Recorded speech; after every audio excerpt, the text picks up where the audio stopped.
ಸಮಸ್ತ good news ವೀಕ್ಷಕರಿಗೆ ನವರಾತ್ರಿ ಹಬ್ಬದ ಹಾರ್ದಿಕ ಶುಭಾಶಯಗಳು.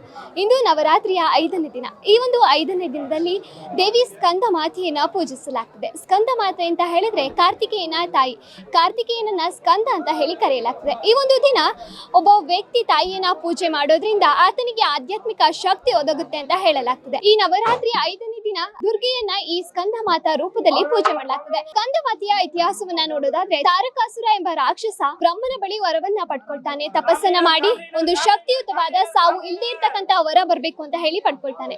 ಆ ಟೈಮಲ್ಲಿ ಬ್ರಹ್ಮ ಹೇಳ್ತಾರೆ, ಪ್ರತಿಯೊಬ್ಬರಿಗೂ ಸಾವು ಅನ್ನೋದು ಬಂದೇ ಬರುತ್ತೆ ಅಂತ ಹೇಳಿದಾಗ ತಾರಕಾಸುರ ಶಿವನ ಮಗನ ಕೈಯಿಂದ ನನಗೆ ಸಾವು ಬರ್ಬೇಕು ಅಂತ ಹೇಳಿ ಕೇಳ್ಕೊಡ್ತಾರೆ. ಆ ಸಮಯದಲ್ಲಿ ಬ್ರಹ್ಮ ಸರಿ ಅಂತ ವರನು ಕೂಡ ಕೊಡ್ತಾರೆ. ಅವಾಗ ತಾರಕಾಸುರ ಏನ್ ಅನ್ಕೊಂಡಿರ್ತಾನೆ ಅಂತ ಹೇಳಿದ್ರೆ, ಶಿವನಿಗೆ ಮದ್ವೆ ಆಗೋದಿಲ್ಲ, ಅವನಿಗೆ ಮಗು ಸಹ ಆಗೋದಿಲ್ಲ ಅಂತ ಹೇಳಿ. ಆ ಸಂದರ್ಭದಲ್ಲಿ ತಾರಕಾಸುರ ರಾಕ್ಷಸ ಸಾಕಷ್ಟು ಜನರಿಗೆ ತೊಂದರೆಯನ್ನ ಕೊಡೋಕೆ ಶುರು ಮಾಡಿದಾಗ ಸಾಕಷ್ಟು ಜನರು ಮತ್ತು ದೇವತೆಗಳು ಶಿವನ ಬಳಿ ಹೋಗಿ ಪ್ರಾರ್ಥಿಸಿದಾಗ ಶಿವ ಪಾರ್ವತಿಯನ್ನ ಮದ್ವೆಯಾಗಿ ಕಾರ್ತಿಕೇಯ ಎಂಬ ಗಂಡು ಮಗು ಜನನವಾಗ್ತದೆ. ಕಾರ್ತಿಕೇಯ ಬೆಳೆದ ನಂತರ ಆತನು ತಾರಕಾಸುರನನ್ನ ಸಂಹಾರ ಮಾಡ್ತಾನೆ. ಈ ವೇಳೆ ತಾರಕಾಸುರ ದೇವಿಯನ್ನ ಸ್ಕಂದ ಮಾತೆ ಅಂತ ಹೇಳಿ ಕರೀತಾನೆ. ಈ ಒಂದು ಹೆಸರಿನಿಂದಲೇ ತಾಯಿ ದುರ್ಗೆಯನ್ನ ನವರಾತ್ರಿ ಸಂದರ್ಭದಲ್ಲಿ ಸ್ಕಂದ ಮಾತೆ ಅಂತ ಹೇಳಿ ಪೂಜೆ ಮಾಡಲಾಗ್ತದೆ.